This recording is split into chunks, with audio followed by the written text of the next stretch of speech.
الحمد لله وكفى وسلام على عباده الذين اصطفى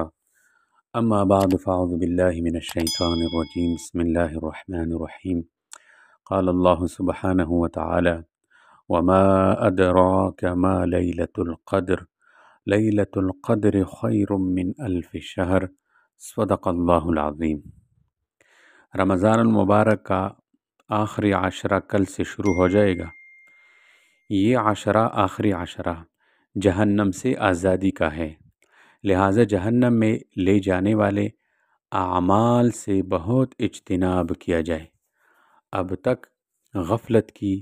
اور گناہ نہیں چھوڑے تو اب تو چھوڑ دینا چاہیے۔ یہ بہت مبارک عشرہ ہے۔ قرآن کا نزول شب قدر میں ہوا اور قرآن ایک عظیم الشان بزرگ اور برتر کا کلام ہے، اس لیے جس زمانے میں وہ نازل ہوگا وہ زمانہ بھی مبارک ہوگا۔ اور شب قدر جیسا کہ احادیث سے ثابت ہے عموماً آخری عشرہ میں ہوتی ہے،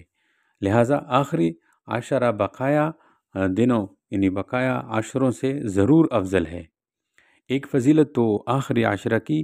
اس نزول قرآن سے ہوئی، اور دوسری جو ہے فضیلت اس عشرے کی شب قدر کی وجہ سے ہے کہ شب قدر اسی آخری عشرہ میں ہوتی ہے، جس کے بارے میں فرمایا وما ادراک ما لیلۃ القدر لیلۃ القدر خیر من الف شہر۔ تو اب تک جتنے اعمال کرتے آ رہے ہیں تو ان اعمال میں پہلے کی بنسبت زیادہ محنت اور مجاہدہ کرنا چاہیے۔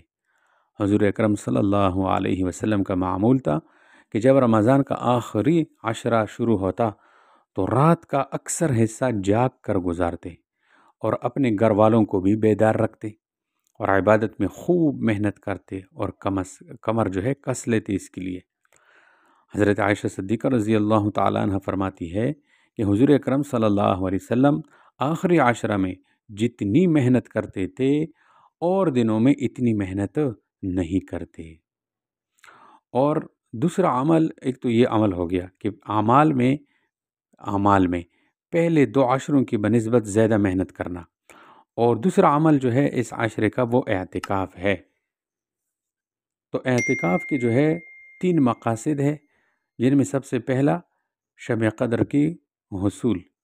نبی پاک صلی اللہ علیہ وسلم نے رمضان المبارک کے پہلے عشرے میں اعتکاف فرمایا، اور پھر دوسرے عشرے میں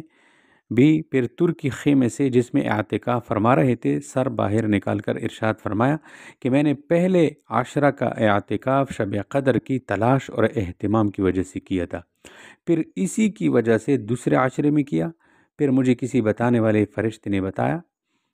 کہ وہ رات اخیر عشرہ میں ہے، لہٰذا جو لوگ میرے ساتھ اعتکاف کر رہے ہیں وہ اخیر عشرے کا بھی اعتکاف کریں۔ تو اس حدیث سے معلوم ہوا کہ اعتکاف کی بڑی غرض شب قدر کی تلاش ہے، اور حقیقت میں اعتکاف اس کے لیے بہت ہی مناسب ہے کہ اعتکاف کی حالت میں اگر آدمی سوتا ہوا ہو تب بھی وہ عبادت میں اس کا شمار ہوتا ہے۔ تو چونکہ اعتکاف میں آنا جانا ادھر ادھر کی کام وغیرہ کچھ نہیں رہتے، اس لیے عبادات اور کریم آقا کی یاد کی سوا اور کوئی مشغلہ بھی نہیں رہے گا، لہٰذا شب قدر کے قدردانوں کے لیے اعتکاف سے بہتر کوئی صورت نہیں۔ اور اعتکاف کا جو ہے مقصد دوسرا وہ ہے خلوت، کہ کچھ دن سب سے تعلقات کٹ کر ایک اللہ کی طرف جو ہے متوجہ ہو جائے، ایک اللہ سے تعلق جوڑا جائے، اس کی یاد میں گنے چنے دن جو ہے وہ گزارے جائے۔ اور اسی طرح تیسرا مقصد جو ہے وہ ترک کلام، یعنی فضول باتیں، لایانی باتیں وہ جو ہے چھوڑنا، وہ جو ہے اس میں اعتکاف میں یہ چیز بھی حاصل ہو جاتی ہے کہ بندے کو ادھر ادھر جو روزانہ کے معمول پر گپے شپے اور جھوٹ اور غیبت اور پتہ نہیں کیا کچھ بندے کے منہ سے نکلتے رہتے ہیں، تو اعتکاف کی حقیقت میں یہ داخل ہے کہ اللہ تبارک و تعالیٰ ان باتوں سے بھی انسان کو جو ہے پناہ دے دیتے ہیں۔ اگر اعتکاف میں بیٹھنے والے ہمت کر لے تو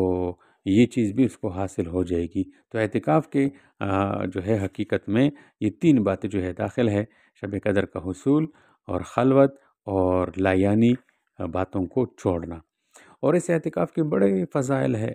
ہاں، رمضان کے آخری عشر کا اعتکاف سب سے بڑی بات کہ یہ سنت نبوی ہے اور سنت مستمرہ ہے، حضور اکرم صلی اللہ علیہ وسلم کی ساری زندگی کا عمل اور آپ علیہ السلام کی ازواج مطہرات کے معمول تھا۔ آج بھی جو اس کا اہتمام کرے گا 2 حج اور 2 عمروں کے برابر ثواب پائے گا، تمام گناہوں سے بچے گا، اور تمام اچھے کام جو اعتکاف کی وجہ سے نہیں کر پا رہا ہے اس کا ایسے ہی بدلہ پائے گا جیسی نیکی کرنے والے کو دیا جاتا ہے۔ ایک دن کے اعتکاف کی وجہ سے جہنم اور معتکف کے درمیان 3 خندقوں کا فاصلہ ہو جائے گا، اور ایک خندق کا فاصلہ اتنا ہے جتنا آسمان اور زمین کے درمیان۔ مزید اس کے اندر فوائد یہ ہے کہ اللہ کے دربار کی حاضری، مناجات، ذکر، تلاوت، تہجد کے لیے یکسوئی اور